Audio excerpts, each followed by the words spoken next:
देश को आज़ादी मिले हुए एक दशक के आसपास ही हुआ था कि 1962 में चीन ने धावा बोल दिया। चाइना खड़ा हो गया और भारत की सेना खड़ी हो गई। स्टैंड ऑफ बहुत समय तक रहा और लगा कि दो देश युद्ध के मुहाने पर पहुंच गए हैं। वही चाइना जो हमारी ज़मीन हथियार लेता है तो वापस नहीं देता है। तो क्या ऐसे देश के साथ दोस्ती मित्रता की जा सकती है? क्या ये दोनों देश मित्र हो सकते हैं? ऑल वेदर फ्रेंड रसिया भी खुल के सामने आया।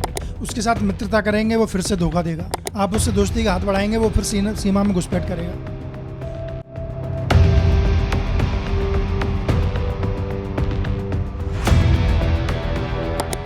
हिंदी चीनी भाई भाई। चीन और भारत दक्षिण एशिया में दो बड़े देश, भौगोलिक क्षेत्र से जनसंख्या के मायने में पड़ोसी राज्य के रूप में उपस्थित रहे हैं। ग्लोबल पॉलिटिक्स में चाहे कुछ भी चलता रहा हो, दोनों देशों के बीच समीकरण आज़ादी के बाद से ही बहुत ड्रामेटिक किस्म के रहे हैं। शुरू में हमारे भारत देश के प्रथम प्रधानमंत्री नेहरू जी दोस्ती करके चीन के साथ आगे बढ़ना चाहते थे। चीन के नेतृत्व ने भी साथ दिया और पंचशील जैसे सिद्धांतों पे साइन किए। पंचशील का सिद्धांत नेहरू द्वारा 1954 में दिया गया। 5 सिद्धांत थे जिनमें से महत्वपूर्ण ये था कि एक दूसरे पे आक्रमण नहीं करना, और दूसरा ये था कि एक दूसरे के देशों के आंतरिक मामलों में हस्तक्षेप ना करना और पारस्परिक शांति सौहार्द से रहना। देश को आज़ादी मिले हुए एक दशक के आसपास ही हुआ था कि 1962 में चीन ने धावा बोल दिया। ना तो भारत इसके लिए तैयार था, ना नेहरू जी इसके लिए तैयार थे, और भारत की एक बड़ी ज़मीन चीन ने आक्रमण करके हथिया ली। उसके बाद भारत कभी भी चीन पर भरोसा नहीं कर पाया, और भला करे भी क्यों? कोई भी राष्ट्र, जिस राष्ट्र ने आप पे आक्रमण करके आपकी ज़मीन हथिया ली हो, उस देश पर भरोसा कैसे किया जा सकता है? नहीं किया जा सकता है। लेकिन राजनीतिक विश्लेषकों द्वारा एक हमेशा की बात कही जाती रही है, क्या ये मुमकिन है कि दो ताकतवर देश, दो बड़े देश और दोनों महत्वाकांक्षी हों, क्या वो फ्रेंडली हो सकते हैं? क्या उनमें शांति सद्भाव हो सकता है कि युद्ध की सारी संभावनाएं हमेशा के लिए मिटा दी जाएं? हर तरह के ट्रेड में सहभागिता हो, कॉन्फिडेंस हो, और अंतर्राष्ट्रीय जितने भी ग्लोबल पॉलिटिक्स के समीकरण बने उनमें एक साथ एक स्वर में बोल सकें। शुरुआत में भारत तो चाइना के लिए खड़ा रहता था, चाहे यूएन हो, चाहे सुरक्षा परिषद हो। भारत ने हमेशा चीन की तरफदारी की, लेकिन चीन जैसे जैसे मजबूत होता गया वो भारत को दोयम दर्जे का मानने लगा और पीछे ही रखता चला गया, और शुरुआत से उसने पाकिस्तान को मदद देना शुरू करा। भारत के खिलाफ लड़ने में, पाकिस्तान को मजबूत करने में हमेशा चीन ने पाकिस्तान का सहयोग दिया है। तो इन सारी चीज़ों के बीच इस तरह की बात करना कि चीन और भारत अगर दोस्त हो जाएं तो क्या होगा, क्या ये संभव है? इस बात पर डिस्कशन करते हैं पॉइंट टू पॉइंट। लेकिन उससे पहले ब्रीफ में पिछले एक दशक में हुई कहानी। नरेंद्र मोदी जी प्रधानमंत्री बन के आते हैं। चीन के राष्ट्रपति जिन जो है भारत की यात्रा पे थे, एंड गेस व्हाट, उसी समय पे चीन की सेना ने भारतीय सीमा में चुमार घाटी में घुसपैठ कर दी। उसके बाद आता है मामला 2017 का डोकलाम स्टैंड ऑफ। बहुत क्रिटिकल मूवमेंट था। भूटान, चाइना, इंडिया के त्रिकोण पे बसा हुआ, जो भारत की सुरक्षा के लिहाज से बहुत ही इंपॉर्टेंट सामरिक जगह है, वहाँ चाइना खड़ा हो गया और भारत की सेना खड़ी हो गई। स्टैंड ऑफ बहुत समय तक रहा और लगा कि दो देश युद्ध के मुहाने पे पहुंच गए हैं, लेकिन वो युद्ध की स्थितियाँ टली और सेनाएं पीछे हटी। तीसरा बड़ा मामला आया 2020 में, गलवान संघर्ष। ये भी महत्वपूर्ण संघर्ष है। आपको थोड़ा सा पीछे ले जाता हूँ कि 1962 में जो ज़मीन चीन ने हथियाई भारत से वो वापस नहीं दी, लेकिन भारत ने 1965 में पाकिस्तान के हाजीपुर पास में एंट्री मारी और उसको छोड़ दिया, उसको दे दिया। इंदिरा जी के समय पाकिस्तान में अंदर घुस गए, और वो भी शिमला समझौता के कारण पाकिस्तान को ज़मीन वापस देनी पड़ी। हालांकि बांग्लादेश को अलग कर दिया गया। और 2020 में भारतीय सेना लद्दाख के उस क्षेत्र में पहुंची जहाँ पर चीनी सेना घुसपैठ थी और बैठी हुई थी। लेकिन ड्रामेटिक तरीके से ना जाने क्या हुआ, रहस्यमय तरीके से वो हमारे भारतीय सैनिक वापस आ गए और वो चाइना को वापस दे दी। वही चाइना जो हमारी ज़मीन हथियार लेता है तो वापस नहीं देता है। तो क्या ऐसे देश के साथ दोस्ती मित्रता की जा सकती है? क्या ये दोनों देश मित्र हो सकते हैं? ये विचार सबसे पहले आया रूसी पूर्व प्रधानमंत्री जो व्लादिमीर पुतिन से पहले थे, उनका नाम था येवजेनी प्राइमेकोव। उन्होंने त्रोकोइका का एक फॉर्मूला दिया। रशिया, भारत, चीन एक संगठन बनाते हैं जो कि नाटो के खिलाफ होगा, क्योंकि उनका मानना था कि NATO countries, western countries, America Bharat को चाइना के खिलाफ यूज़ करना चाहते हैं और इसमें भारत का नुकसान होगा।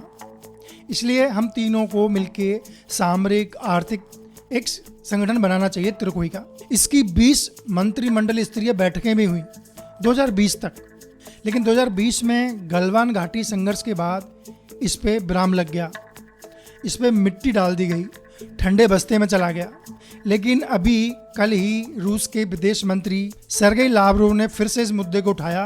उन्होंने कहा कि भारत और चीन राजी हो गए हैं, सीमा विवाद को भुलाकर उसको सेटल डाउन कर लिया है और हमें वापस से त्रिकोई का फॉर्मूला पे बैठकें शुरू करनी चाहिए और इसको अंजाम तक पहुंचाना चाहिए। तो फिर से जिक्र शुरू हो गया कि चाइना और भारत दोस्त हो सकते नहीं हो सकते हैं। अच्छा, दुनिया के ग्लोबल मैप पे क्या ऐसा कोई एग्जाम्पल है जहाँ पे दो बड़े देश, शक्तिशाली राष्ट्र पास पास हों, बाउंड्री पर और दोस्त हों? ऐसा उदाहरण है कि जिसको कहा जाए तो वो एक कनाडा और अमेरिका का है। कनाडा और अमेरिका बॉर्डर पे होते हुए भी अच्छे मित्र हैं, कभी कोई संघर्ष नहीं देखा गया है। उसके अलावा इतना बड़ा एग्जाम्पल कोई भी नहीं मिलता है। भारत और चीन की सीमा विवाद उतना ही बड़ा है जितना नॉर्थ कोरिया का साइज है। क्या संभावना है कि दोनों दोस्त हो सकते हैं? और दोस्त हो जाएंगे तो ग्लोबल पॉलिटिक्स का क्या रूप होगा? पिछले एक दशक में ड्रामेटिक तरीके से ग्लोबल पॉलिटिक्स के सारे फॉर्मूले बदल रहे हैं। 1971 में जहां रसिया ने भारत को खुल के समर्थन दिया था पाकिस्तान के खिलाफ युद्ध में, वही रसिया अब पाकिस्तान के साथ डील करने जा रहा है। डील पे साइन हो गए और अमेरिका पाकिस्तान को छोड़ने को तैयार नहीं है। भारत के साथ होते हुए भी वो दोनों को साधना चाहता है। तब कोल्ड वॉर का समय था, एक खेमा अमेरिका के पक्ष में था, एक खेमा रसिया के पक्ष में था। तो जाहिर सी बात थी कि अमेरिका पाकिस्तान के साथ था और रसिया इंडिया के साथ आ गया। आज के हालात ये हैं लेकिन कि रसिया यूक्रेन के बीच युद्ध चल रहा है और नाटो अमेरिका उसके खिलाफ है और रसिया और चीन करीब आ चुके हैं बहुत हद तक। और चीन का तो अमेरिका से चल ही रहा है, टैरिफ और तरह तरह के वॉर चल रहे हैं। ट्रम्प साहब ने आग लगा रखी है तरह तरह के स्टेटमेंट्स देके। अभी युद्ध हुआ पहलगांव अटैक के बाद, उसमें भी सारे देश लगभग तटस्थ रहे और जो खुल के सामने आए तुर्की, अजरबैजान, चीन, वो पाकिस्तान के पक्ष में है। भारत के पक्ष में खुल के कोई नहीं आया। ऑल वेदर फ्रेंड रसिया भी खुल के सामने आया। ये अलग मुद्दा है कि भारत की विदेश नीति पिछले एक दशक में कितनी विफल रही, कितनी सफल रही, कि संघर्ष के समय में कोई भी राष्ट्र आपके साथ खुल के नहीं खड़ा हुआ और जिसने पाकिस्तान की खुल के आलोचना की हो। एक भी राष्ट्र ऐसा खुल के नहीं आया।